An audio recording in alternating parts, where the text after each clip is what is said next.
السلام علیکم ګرانو ملګرو ښه راغلاست.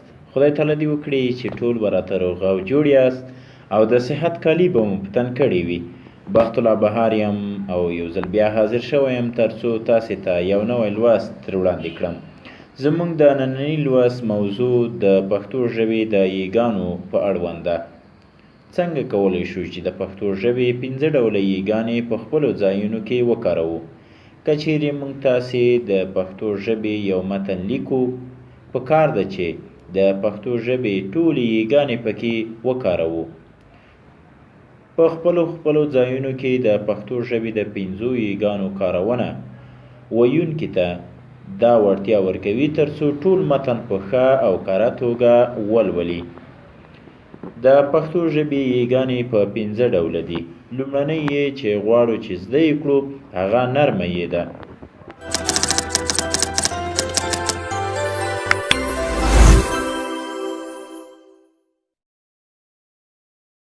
نرمه یا بېټکو یې نوموړي یې ټکي نه لري، یعنی ټکي نه ورته کیږي.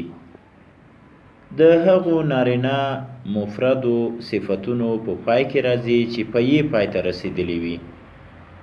یو صفت کله چې نارینه هم وي مفرد هم وي نو د هغې صفت په پای کې راځي. لکه بریالی د یو چا صفت ده. یو کس په یو کار کې بریالی ده نو موږ دته د بریالي صفت ورکولی شو. ننګیالی یو کس میړنی دی او ننګ یې کړی دی، غیرتي ده، نو موږ دته د ننګیالي صفت ورکولی شو، ننګیالی. توریالی یو کس ښکلی دی، اخلاق یې ښکلي دي یا یې هم کردار ښکلی دی نو ښکلی ورته وایو. لیونی یو کس یا یو سپی یا یو شی لیونی دی، موږ لیونی ورته وایو. میړنی، ښاغلی، ناولی. یې د ځینو نارینه حقیقي او غیر حقیقي مفردو نومونو په پای کې هم راځي، لکه سړی، منګی، چرګوړی، پسرلی، لښتی.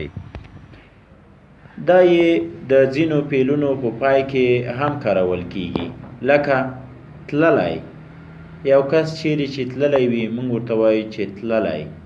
خوړلی، څښلی، توی شوی، ګټلی، بایللی، کرلی. د ځینو نارینه مفرد نسبتي نومونو په پای کې هم راځي.